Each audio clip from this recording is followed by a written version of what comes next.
Abonnez-vous sur notre chaîne YouTube Kadhafi Moumoudi pour ne rien manquer.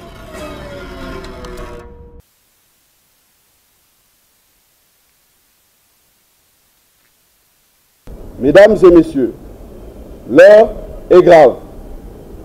Au regard de la situation politique, économique, sociale et sécuritaire dramatique qui règne dans notre pays, en face d'autres enjeux beaucoup plus complexes qui menacent le pays, le présidium de la Mouka demande au peuple congolais de se lever pour contrer le velléité dictatoriale de M. Félix Tshisekedi.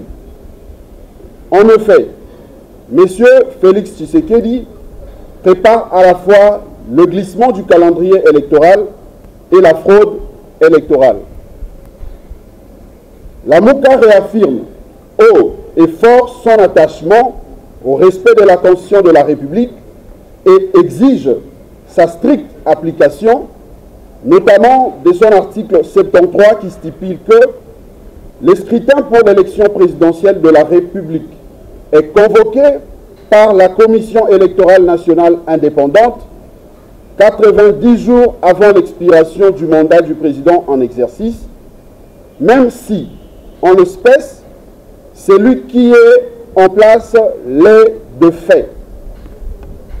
Il doit, par conséquent, être entendu que la Mouka et le peuple congolais n'accepteront aucun glissement ni aucune fraude lors des élections de 2023.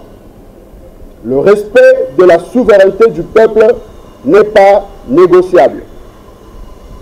Pour ce faire, la Mouka projette une marche dans les grandes villes du territoire national le mercredi 15 septembre 2021.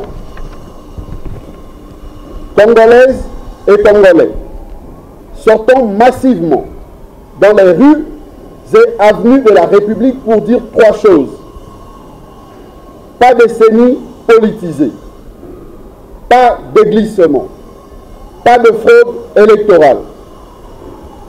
Avant la marche du 15 septembre prochain, le présidium de la Mouka va prendre l'opinion nationale et internationale à témoin pour démontrer que les élections peuvent et doivent être organisées conformément à la Constitution de la République si toutes les parties prenantes s'y engagent résolument.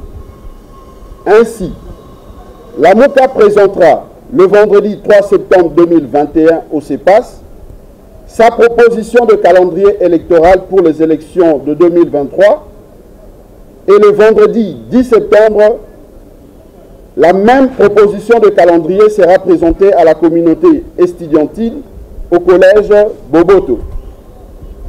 Le présidium de la Mouka demande à tous les hommes et femmes politiques de se montrer à la hauteur des attentes du peuple dans le sens de trouver un consensus sur la loi portant organisation et fonctionnement de la CENI et sur les règles de jeu qui présideront à l'organisation des élections véritablement démocratiques et apaisées.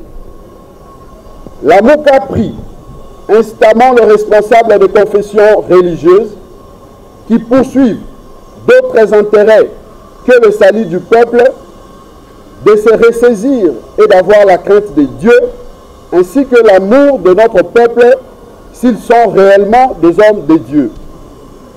Ils doivent cesser de s'aimer et d'entretenir la confusion, mais plutôt de nourrir la noble idée de l'intérêt général. Vous le savez comme moi que les activités au pays se déroulent presque normalement. J'avais prévu de passer les réveillons ou de la fête de nativité. Je devais aller à Boende, Mbandaka et Lissala.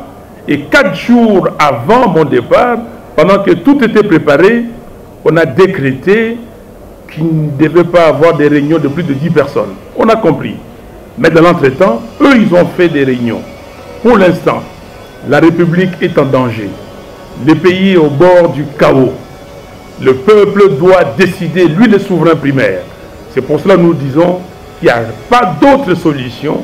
Le peuple doit s'engager pour barrer la route à M.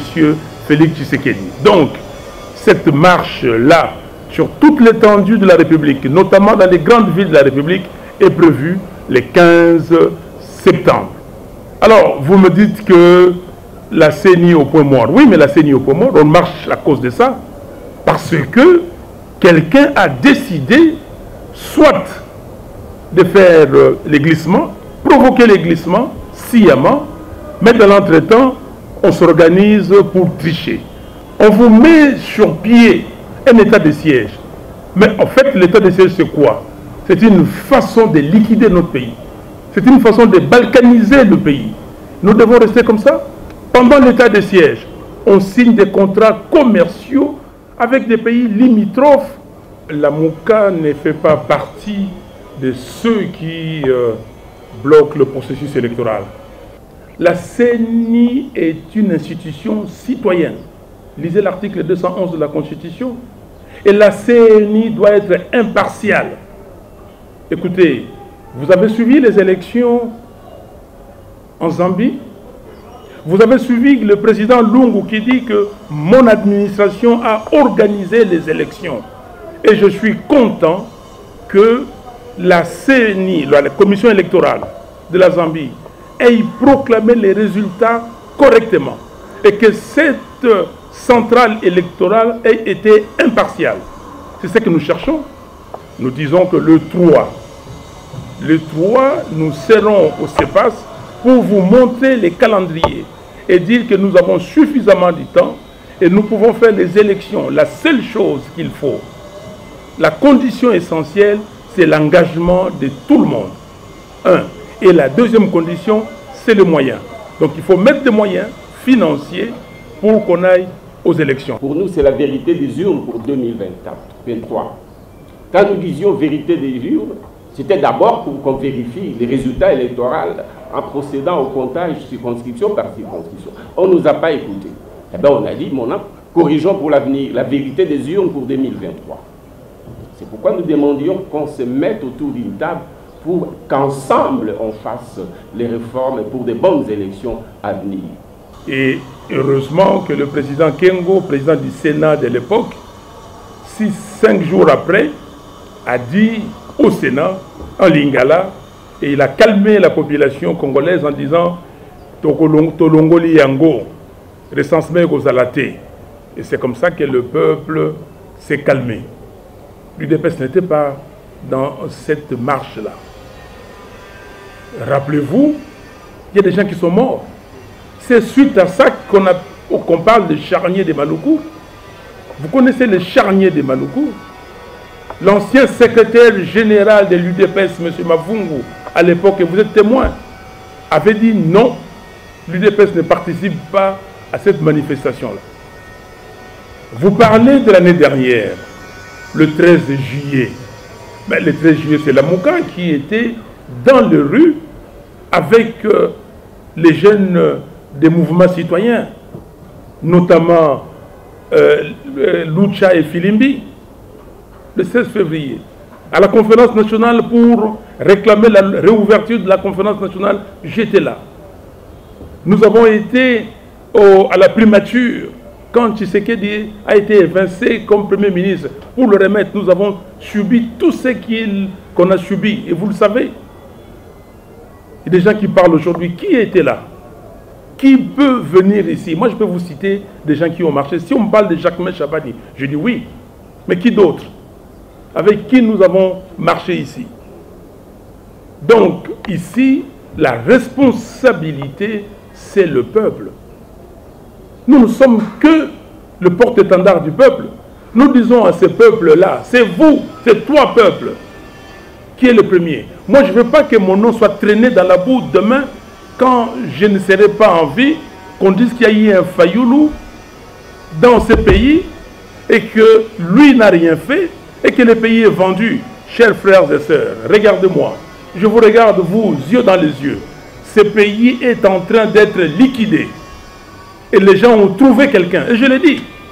Ils ont trouvé M. Félix Tshisekedi, faible qu'il est, pour liquider ces pays. Est-ce qu'on va accepter ça?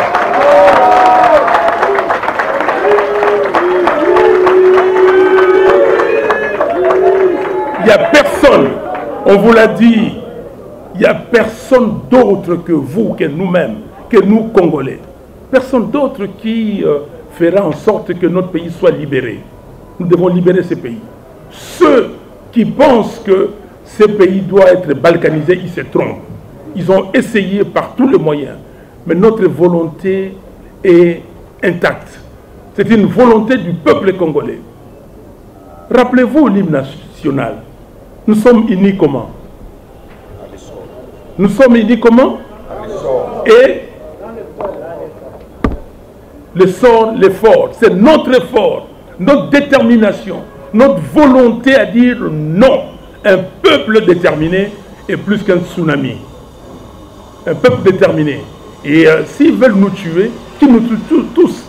Mais ceux qui ont été tués, les Lumumba et autres, mais les gens qui les ont tués, ils sont encore en vie? Combien sont en vie? Les Kimbangu ont été tués. Est-ce que ceux-là, ces assassins sont encore en vie? Et nous avons l'obligation de maintenir ce pays dans ses frontières, dans sa superficie que nous ont légué nos ancêtres. De Mwanda, de partout, jusqu'à l'est du pays, le peuple est un. Lisez l'histoire. On va vous dire, ah non, les Niragongo, vous, c'est des partis qui ne vous appartiennent pas. Vous savez ce que ça veut dire, Niragongo? Niragongo, ça veut dire Nira-Congo. C'est K. Goma, ça veut dire quoi? L'origine du mot Goma, là-bas à l'est, au nord Kivu. C'est pas Ngoma? Et les gens au Congo central ici, qu'est-ce qu'ils parlent? Ngoma, c'est quoi? Et ça a la même signification là-bas. Donc, que les gens qui se trompent, et ils vont continuer à se tromper, nous devons leur prouver le contraire. Le professeur Ndayouel, qui était avec moi le 9 mars, au Sénat français, avec le Premier ministre Mouzito, nous étions ensemble. Il a dit clairement, s'il y a des gens qui doivent réclamer des portions de terre, c'est bien nous les Congolais. Il a montré des cartes du Congo ancien. Chers amis, ce n'est pas de la blague ici. Ceux qui ne peuvent pas soutenir ces combats, ceux qui sont faibles, alors qu'ils désarment, mais qui ne viennent pas nous distraire. Qui ne viennent pas nous distraire. Les gens ont consacré leur vie pour l'unité de ces pays. Les gens ont consacré leur vie pour la cohésion du peuple congolais. Et il y a des énergumènes qui viennent, qui nous disent que non, écoutez, moi je peux vendre facilement le pays. Je m'offre à qui il veut. Non, ils ne passeront pas. Merci. Abonnez-vous sur notre chaîne YouTube Kadhafi Moumoudi pour ne rien manquer.